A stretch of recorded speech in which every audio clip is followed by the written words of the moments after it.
প্রিয় ভিউয়ার্স, আজকে বিকেলের নাস্তায় আম্মু বানাচ্ছে ঝাল পিঠা। দেখতে পাচ্ছেন কত সুন্দর হয়েছে ঝাল পিঠাগুলো। কেননা আম্মু এগুলোকে একটি কুকি কাটার দিয়ে সুন্দরভাবে কেটে নিয়েছে। তো এই যে দেখতে পাচ্ছেন এইভাবে আম্মু এটিকে বানিয়ে তারপর কুকি কাটার দিয়ে এভাবে কেটে নিচ্ছে, যার জন্য আকৃতিটা এবং শেপটা খুবই সুন্দর হচ্ছে। এই যে দেখতে পাচ্ছেন এখন কিন্তু আম্মু এগুলোকে ভেজে নিচ্ছে।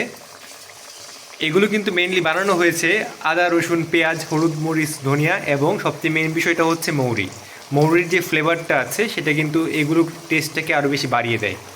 দেখতে পাচ্ছেন আম্মু একটি কড়াইয়ের মধ্যে এরকমভাবে তেলটা গরম হতে দিয়েছিল এবং গরম হওয়ার পর এগুলোকে আম্মু ছেড়ে দিল।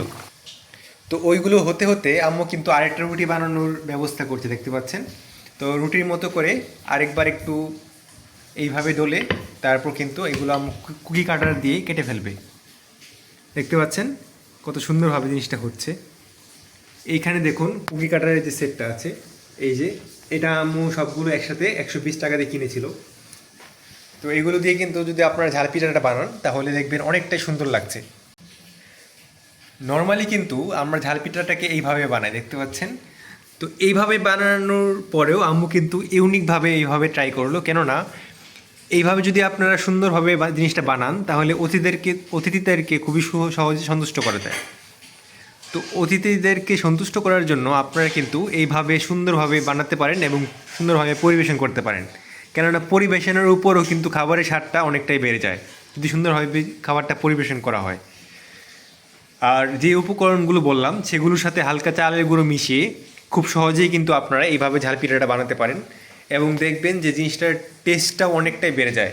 আবার অনেকে কিন্তু গরুর যে চর্বি আছে সেগুলোর মধ্যে জিনিসটাকে ভাজে এবং সেটা দিয়ে ভাজলে টেস্ট আরও অনেক গুণ বেড়ে যায়, যদিও গরুর চর্বি সবার জন্য ভালো নয়। তো তাই আর কি অ্যাভয়েড করা হয় যতটুকু সম্ভব। কিন্তু এইভাবে আপনারা যদি করেন তাহলে দেখবেন অনেকটাই সুস্বাদু হয়েছে। এই যে ভিউয়ার্স দেখতে পাচ্ছেন এটা কত সুন্দর করে ফুলেছে। তো এইভাবেই কিন্তু জিনিসটার শেপটা এরকম সুন্দর হওয়ার কারণে ভাজার পর জিনিসটা আরও বেশি সুন্দর লাগছে। তো এরকম জিনিস কিন্তু আপনারা যখন মেহমান বা কারো সামনে দিবেন তখন দেখবেন তারা খুব সহজেই সন্তুষ্ট হয়ে যাবে এবং খুব খুশি হবে দেখে। ভিউয়ার্স দেখতে পাচ্ছেন এই যে এখন সুন্দরভাবে লাল হয়ে যাওয়ার পর এগুলো কিন্তু এখন রেডি। এবার আম্মু এই প্লেটের মধ্যে এগুলোকে তুলে নেবে।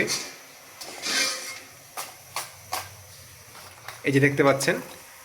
তো এইটার কারণে কিন্তু এখন জিনিসটাকে আরও বেশি সুন্দর লাগছে। বিশেষ করে দেখতে পাচ্ছেন প্লেটের যে আকৃতিটা আছে এটা কিন্তু পিঠাটির সাথে ম্যাচ হয়ে যায়, যার জন্য এটা সৌন্দর্য আরও কয়েক গুণ বাড়িয়ে দেয়।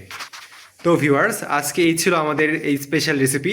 তো আপনারা কিন্তু চাইলে এরকম সাধারণ জিনিসকেও ইউনিকভাবে পরিবেশন করতে পারেন এবং ইউনিকভাবে পরিবেশন করলে মানুষ আপনার রুচি সম্পর্কে কিন্তু অনেকটাই জানবে এবং অনেকটাই দেখবেন প্রশংসা করছে। তো আজকের মতো এই পর্যন্তই। কেমন লাগলো অবশ্যই কমেন্ট করে জানাতে ভুলবেন না। সকলে ভালো থাকবেন। আল্লাহ হাফেজ।